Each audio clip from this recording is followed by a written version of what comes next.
राहिला ते उभा भिवरेच्या गिरी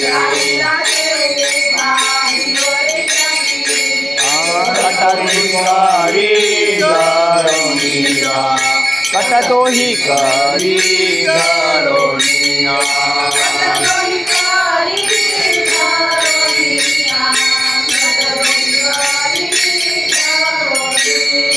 विठोबा रखुमा जय विठोबा रखुमा जय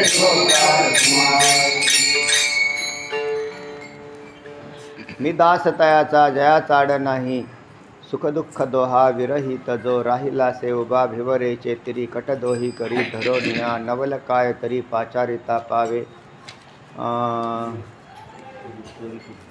न त्वरित धावे भक्ती काजे सर्व भार माझा त्यासी आहे चिंता तोची माझा दाता स्वहिताचा.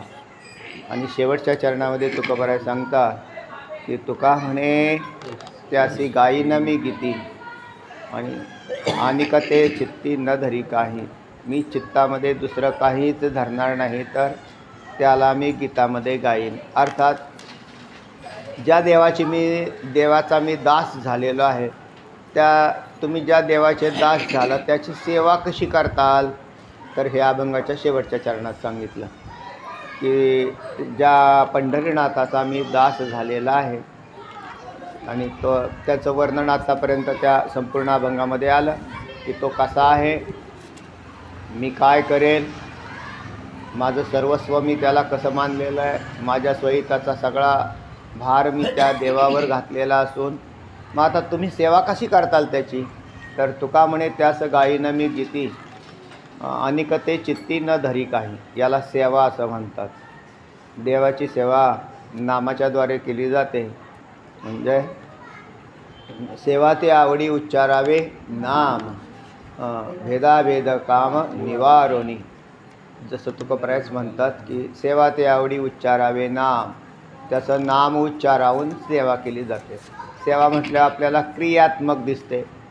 क्रियेची सेवा असतेच. मंदिर झाडणं ही सेवाच आहे, पत्रावळ्या उचलणं सेवा आहे. ही सेवा क्रियात्मक अशी दिसते. इथे क्रियेचा थोडासा भाग पुढे गेल्यावरती जे कर्मेंद्रियापैकी एक इंद्रिय आहे त्याला वाक इंद्रिय असं म्हणतात. वाक म्हणजे वाणी, आणि वाणीसुद्धा सेवाच करते. कर्मेंद्रिय आहे का नाही. जसं हस्तपाद गुदशिष्ण आणि वाणी, तर ही 5 कर्मेंद्रिय झाली. मंदिर झाडण्यासाठी काय लागेल, पाय आणि हात दोघांचा वापर केला जाईल. पायाने चाललं जाईल, हाताने झाडूने झाडलं जाईल. हे कर्मेंद्रियाकडून सेवा घडते.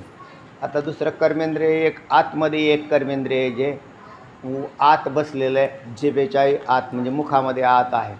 तिथे 2 इंद्रिय आहेत. एक ज्ञानेंद्रिय आहे, रसनेंद्रियाला ज्ञानेंद्रिय म्हणतात. जे जिभेच्या ठिकाणी आहे ते ज्ञानेंद्रिय रसनेंद्रिय. आणि त्याच्या आतमध्ये एक इंद्रिय आहे म्हणजे ते वाक इंद्रिय. आपण बोलतो ना, मग हे बोलणं कसं बाहेर पडतं, आतमध्ये 8 जाग्यावर घर्षण करून ते शब्द बाहेर पडतात नाभीपासून, आणि मग त्याच्यानंतर हे आपण बोलतो. मग ते म्हणजेच कर्म घडतं वाणीचं. वाणीच्याद्वारे शब्द बाहेर पडणं मुखातून हे कर्मच आहे.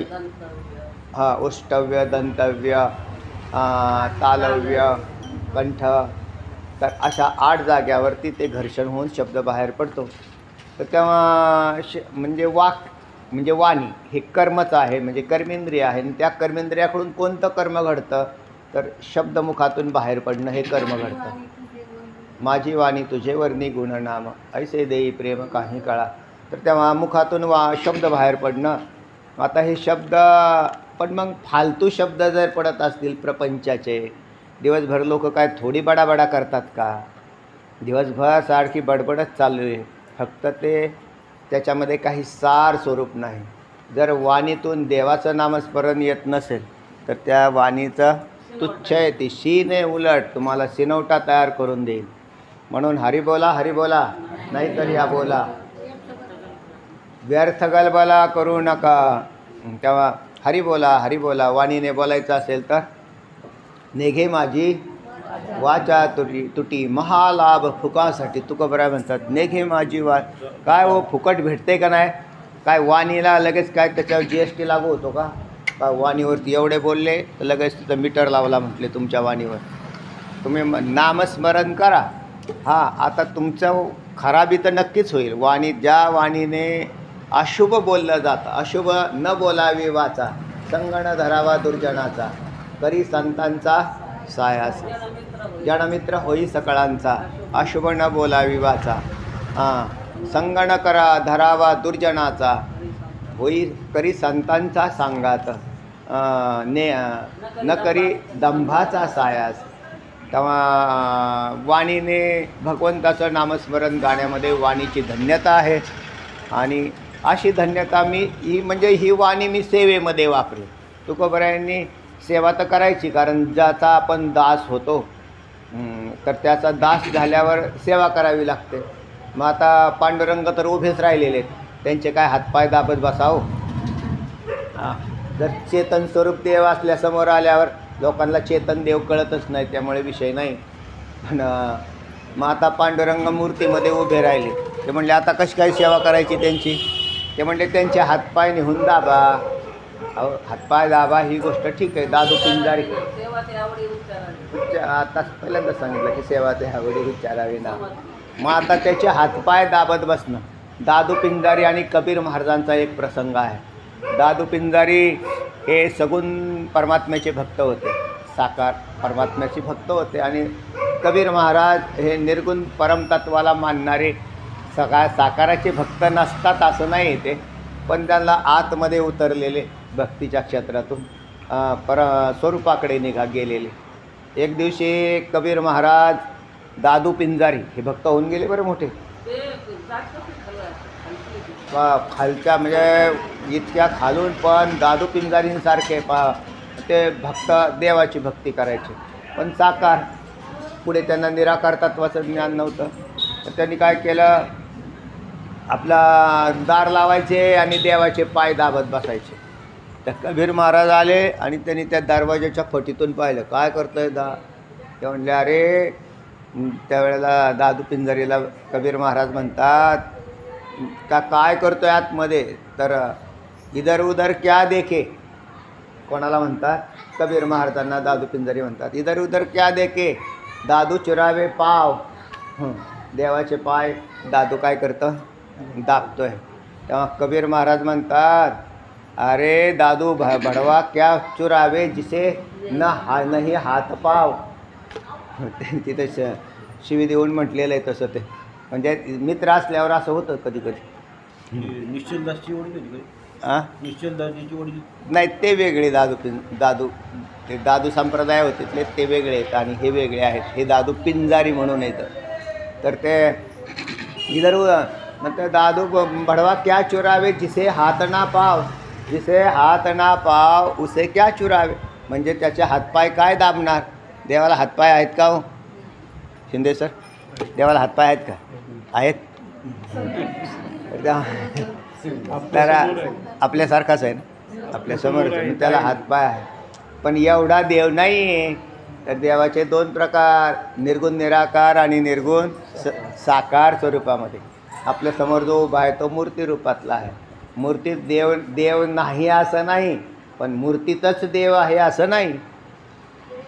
म्हणजे काय? मूर्तीत देव नाही असं नाही, पण मूर्तीतच देव आहे असं नाही.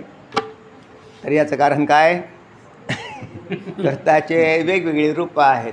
म्हणून त्याचं जोपर्यंत ज्ञान होत नाही तोपर्यंत तुम्ही तिथपर्यंत नाही पोचू शकत. पण मग तुकोबराय जे आहेत आमचे ते साकार परमात्म्याची भक्ती करायला शिकवतात सुरुवातीला, आणि शिकवावंसुद्धा. ज्ञानाचा विषय जड असल्याकारणाने आणि तो सामान्य व्यक्तीच्या बुद्धीच्या आवाक्याच्या बाहेर असल्याकारणाने त्याला सुरुवात करून देताना निष्काम कर्मापासून करून द्यावी. म्हणून कर्मामध्ये सेवा नावाचा भाग येतो. म्हणून पहिल्यांदा निष्काम कर्म ही पहिल्यांदा खालची स्टेप आहे. कोणतंही कर्म करा निष्काम, कामना नका करू आणि देवाला अर्पण करा. अहंकाररहित केलेलं कर्म आणि अर्पण केलेलं कर्म फलदायी होतं. म्हणजे आपल्याला चित्तशुद्धीलाही कारण होते आणि बहुत देवाला जोडण्यासाठी जी पुष्कळ पुण्याई लागते ती पुण्याई निष्काम कर्मापासूनच तयार व्हायला सुरुवात होते. कारण पुण्य तर होतंच निष्काम कर्माचं, मग ती पुण्याई देवाच्या प्राप्तीला हेतू आहे. आणि साधारण पुण्याई म्हणजे सकाम पुण्याई ही जन्ममरणाला कारण आहे. म्हणून पुण्याई नुसतीच पुण्य करतो आणि पुण्य करतो ऐसे पुण्य म्हणता जीवन तुटे काही. माऊली म्हणतात असलं जर पुण्य असेल का ना, तर त्या पुण्याला काय करायचं तेव्हा, कारण त्याला आम्ही पुण्य मानतच नाही. पापा पुण्यात्मके पापे स्वर्गा यायचे, पापात्मके पापे नरका जायचे, मग माते पावीचे ते शुद्ध पुण्य. माऊली म्हणतात तसं माते पावीचे ते शुद्ध पुण्य. माते म्हणजे देवाची प्राप्ती, ही शुद्ध पुण्याच्याद्वारे होते. तर तेव्हा असं शुद्ध पुण्य कसं तयार होईल, तर निष्कामतेने होईल. म्हणून निष्काम कर्म आणि त्या कर्माचाच कर्म आणि उपासना या दोघांना एकाच तराजूत टाकलं जातं, एकाच पारड्यात टाकलं जातं तराजूच्या. त्याला क्रमसमुच्चयामध्ये टाकलेलं आहे. समसमुच्चय आणि क्रमसमुच्चय असे शास्त्रात दोन भाग आलेले आहेत. क्रमसमुच्चय म्हणजे कर्म म्हणजे निष्काम कर्म आणि निष्काम भक्ती म्हणजेच उपासना, हे दोन्ही एकच आहेत. आणि तत्त्वज्ञान हे एक वेगळं आहे. पहिल्यांदा निष्काम कर्म, नंतर निष्काम उपासना आणि नंतर तत्त्वज्ञान याच्याद्वारे जीवमुक्त होत असतो. जोपर्यंत त्याच्याकडून हे घडत नाही तोपर्यंत तो पुढचा अधिकारी होत नाही आहे ना. पहिलीचा विद्यार्थी हा ग्रॅज्युएटचा पेपर कसा लिहेल, तो पहिलीचाच असतो, पण विद्यार्थी नसतो का. विद्यार्थी असतो पण पहिलीचा असतो तो. म्हणून तिथे जसं व्यवहारामध्ये सुद्धा ग्रॅज्युएट मास्टर ग्रॅज्युएट व्हायचं असेल तर त्याला क्रमशः जावं लागतं. कोणी डायरेक्ट नाही म्हटले बा आपल्याला ना डायरेक्ट ग्रॅज्युएटलाच प्रवेश पाहिजे, ठीक आहे प्रवेश घ्या, पण तुम्हाला त्याच्यातलं गचा म कळणार नाही. तुम्ही ज्याच्या अधिकारी आहात तिथंच तुमचा निभाव लागणार आहे, दुसरीकडे नाही निभाव लागत. तसा एवढा मोठा समाज सगळा देवच आहे आणि देवाच्या भक्तीसाठी निघालेला आहे. पण ते एका जन्माचं काम आहे का, एका जन्मात नाही. बहुणाम जन्मणाम अंते ज्ञानवान माम प्रपद्यते वासुदेव सर्वमेती समाहात्मा सुदुर्लभः. कोणी एखादा दुर्लभ महात्मा हा बहुत जन्माच्या अंती भगवत प्राप्तीला जाऊन पोचतो.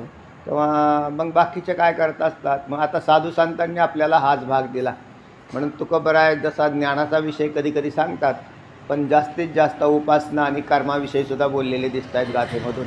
आणि या अभंगातून म्हणतात की तुका म्हणे त्याचे नाव गायीनं मी गीती, नावाचा अध्यार करा. तुका म्हणे त्यास गायीनं मी गीती आणि ते चित्तीनं जरी काही मी माझ्या चित्तात दुसरं काही धारण नाही करणार, मग मी केवळ त्याला मुखाने त्याचं गायन करील. म्हणजे कर्मेंद्रियाचा विषय दिलेला आहे. आणि कर्मेंद्रियाचा विषय जरी कर्म असेल तिथे, तरी वास्तविक इथे उपासना सांगायची तुकोबरायांना. कारण वाक इंद्रियाने जे नामस्मरण केलं जातं, तर सुरुवात करताना जरी आमच्या मनात जरी नसेल तरी वाणीत तरी असावं असं एक प्रमाणे, तरी नसो पण मनी जरी नसो तरी वाणी तरी वसो असं एक प्रमाणे काहीतरी माझ्या लक्षात नाही राहिलं आता. म्हणजे आमच्या कमीत कमी मुखातून तरी यावं जरी आमच्या मनात नसलं तरी. तर अशी सुरुवातीची परिस्थिती असतेच. विठ्ठल विठ्ठल करत इकडं तिकडं कुठे बी पाहत राहतात लोक. मनामध्ये तर भलतेच विचार चाललेले असतात. आणि विठ्ठल विठ्ठल म्हणा विठ्ठल विठ्ठल म्हटलं की विठ्ठल विठ्ठल म्हणतात. ते नाही ऐकत नाहीत लोक, असं काही नाही, ऐकतात, पण मन काय तिथं जाग्यावर नसतं. तर ही प्रारंभिक फर्स्ट स्टेज आहे. म्हणजे मग त्याला विठ्ठल विठ्ठल विठ्ठल, कारण तो तरी काय करेल, त्याच्या अजून विठ्ठल आळवला नाही त्याने. आणि मग मुखामध्ये विठ्ठल येण्यासाठी ज्याला जी पुण्याई लागते ती नाही. मग कमीत कमी ऐकण्या एवढी पुण्याई कीर्तनात बसणाऱ्या लोकांना असते. म्हणून म्हणाने तोंडाने म्हणत जरी नाही तर टाळी वाजवत नाहीत. बोला मुखी कर टाळी, बोला मुखी बोला नाम. तेव्हा मुखाने जरी बोलत नसतील तरीसुद्धा कानाने ऐकतात विठ्ठल विठ्ठल विठ्ठल असं ऐकतात आणि मग तेच पुढे विठ्ठलाचे भक्त होतात. जो पहिलीत जातो तोच ग्रॅज्युएटला जातो, पण पहिलीत गेला म्हणजे ग्रॅज्युएटला गेला असं नाही, तसाच प्रकार आहे. आणि मग तो हळूहळू मग तुकोबराय त्याला नामस्मरण करायला सांगतात, तर मग त्या नामामध्ये तो हळूहळू उतरतो आणि इतका उतरतो की मग तो मनाने तद्रूप होऊन जातो. म्हणून सुरुवात करताना एका अभंगात तुकोबराय म्हणतात, बोलावा विठ्ठल, पाहावा विठ्ठल, करावा विठ्ठल. बोलावा, पाहावा आणि करावा असे शब्द टाकलेले आहेत. फार धूर्त आहेत तुकोबराय. तुकोबराय म्हणतात, बोलावा म्हणजे वैखरी वाणीने पहिल्यांदा बोलायला सुरुवात करा, म्हणजे जसे आम्ही बोलतो. नंतर पाहावा हा चक्षुरेंद्रियाचा विषय म्हणजे ज्ञानेंद्रियाचा विषय बनतो. म्हणजे बुद्धिवृत्ती स्थिर झाली पाहिजे. त्या देवाच्या जवळ जर तुमची बुद्धिवृत्ती स्थिर राहत नसेल तर तुम्ही काय देवपूजा करताय. म्हणून तो ध्यानाचा विषय व्हावा. पाहावा म्हणजे ध्यान, बोलावा म्हणजे वैखरी वाणी आणि करावा म्हणजे तत्त्वज्ञान. म्हणून मग त्याच्या स्वरूपापर्यंत त्याला तो पोचता येईल. लौकिकातले विषय फार सोपे आहेत. म्हणजे बाहेरचा कुठलाही अभ्यास हा फार सोपा आहे. इंजिनिअरिंग असो, डॉक्टरकी असो, वकीलकी असो किंवा आणखीन संशोधनाचे विषय असो, ते सोपे आहेत कारण त्याच्यात मटेरियल आहे. विशिष्ट पदार्थ तरी दिसतो. एका सगुण परमात्म्याच्या पुढे निघून गेला हा भक्त की पदार्थाचं दृश्य पदार्थ, देव दृश्य आहे का हो, मूर्ती दृश्य आहे तुम्हाला. दृश्य म्हणजे चक्षुरेंद्रियाचा विषय आहे, त्याला म्हणतात दृश्य. आणि मग त्याच्यानंतर देव म्हटले का हो, देव भेटला. देव भेटला का तुम्हाला एवढी भक्ती केल्यावर. तर तो भेटला का हे सांगण्यासाठी शब्द राहत नाही. तुम्ही दररोज अभ्यास करता सगळे, तर तेव्हा तुम्हाला माहिती आहे. पण मग तिथपर्यंत पोचण्यासाठी रस्त्यामधला एक मैलाचा दगड कोणता असेल तर उपासना आहे. आणि ती उपासना सिद्ध झाली एकदा की मग पुढचं सगळं काम होतं. तुकोबराय म्हणतात, मी ज्याचा दास झालेला आहे त्याचं मी अखंड मुखाने नामस्मरण करत राहील, ही माझी प्रतिज्ञा आहे आणि हीच माझी सेवा आहे. दुसरं काय करताल का तुकोबराय तुम्ही. नाही. आणि गते चित्ती, माझ्या चित्तात दुसरं काही येणार नाही. याला म्हणतात एकनिष्ठ भाव, एकनिष्ठा, एकाग्रता, अनन्यता. अन्याश्रयाणाम त्यागो इति अनन्यथा.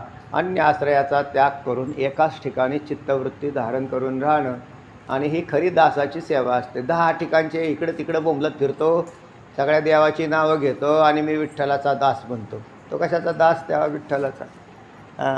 जैसी पतिव्रते जैसा व्रतार प्रमाण, आम्हा नारायण तैशा परी. पतिव्रतेला जसा एका पती वाचून काय ओवी सांगा, हृदय न चिंते. हां, माऊलींची ओवी सांगा. पतीचे मतानुसारे जे पतिव्रता, जे अनायासे आत्महिता पहुंचेची भेटेची गा. आणि हे आत्ता उच्चारलं होतं मी आधी, ती गेली निघून की मता वाचवणे, पतीच्या शिवाय जिचं चित्त दुसरीकडे नाही तिचं नाव पतिव्रता. तर तेव्हा अशी जर असेल तर ती जशी स्वतःचा स्वधर्म बाळगते आणि आत्महितही करून घेते. आणि त्याचप्रमाणे तुकोबराय म्हणतात की मग माझीसुद्धा वाणी पतिव्रता बनलेली आहे आणि एका विठ्ठला वाचून मी दुसरं काही चिंतन करत नाही. हरी